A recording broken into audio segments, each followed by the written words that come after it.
Myke Hideous. I'm an artist, musician.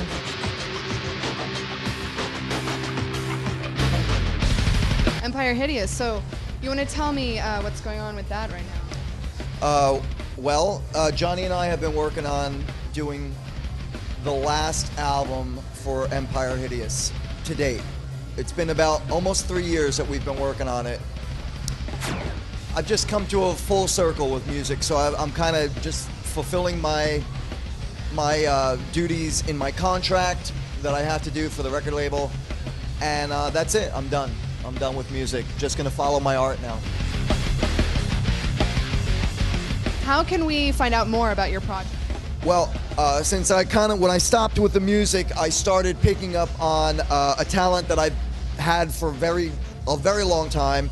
And I'm an artist, photographer, I do sculpture, paintings, drawings. And when I stopped the music, I started picking up on that talent again. So if anybody wants to see anything that I've been doing, they can go to the website, which is horribleartwork.com.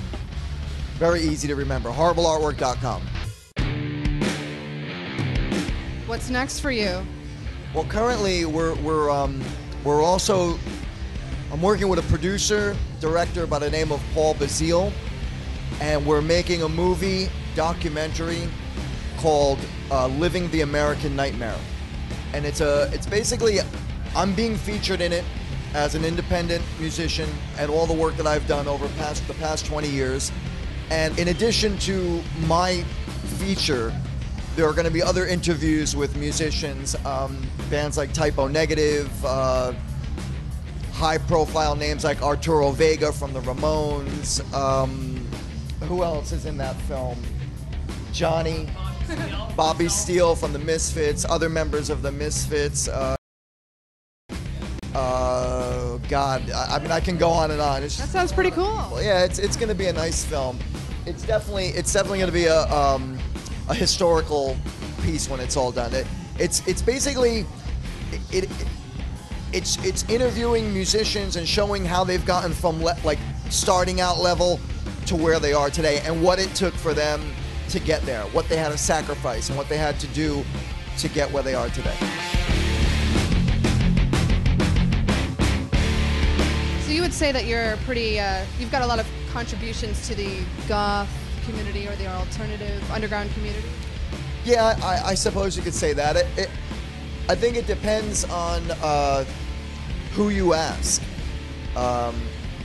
You know, not to toot my own horn here, but I've done music I was doing music, particularly the Empire Hideous, for about 20 years. So, you know, you talk to one fan, and one fan will tell you, well, they're a gothic metal band. Another fan will tell you, well, they're a gothic rock band. It's all relevant. It's all part of the same kind of scene. I've been a part of it for a long time. What brings you here tonight? Well, this club, which I believe is called Element now, or Chaos, I'm not even sure, but I used to frequent this club a long time ago, every Saturday night. I think a lot of people here were regulars of this place? Good question. I look around and I don't know many of these people. That's a newbie. I think I'm getting old. Well, you know what? It's always good to bring in new blood, right? Of course, absolutely. I've always been into supporting the new generation of people that come into the music scene. I may not know all of them, but you know, these are also some of the people who come to my shows and have bought my records in the past. So it's a mutual respect, you know. It's good to show up every now and then and make a friend. I've always been a supporter of the new generation of people that step into a scene and continue to support it. So, gotcha. Yeah. Well, I was a youngster myself once, looking for that niche to fit in, and I found it. So I can appreciate it. You're still here, man. I'm still here, yeah. Very cool.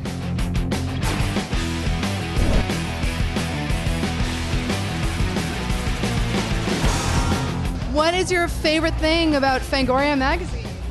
I used to get Fangoria magazine delivered to my house when I was a little boy at age, from age, oh man, I think from age 9 to about age 16. And I still have all the magazines too. You better hold on to them.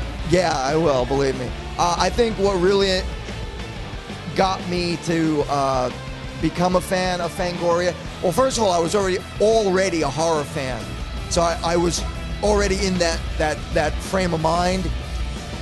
But for the magazine itself, it exposed me to a lot of things that you really don't know about the horror making of films, and there's a lot of not comedy but dark humor that's involved with, I think, the people who make horror movies, because they realize it's not reality and that you do have to have a little bit of sense of humor when you're making films like that. So the combination of both horror and a sense of humor was something that appealed to me, and it made me understand it and see it in a better light, rather than just being dark and scary, creepy slasher films or horror films. You know, it opens your mind and you realize that horror films are just entertainment. So that's what I got into it for. Nice, thank you. I'm Myke Hideous, and this is Fangoria.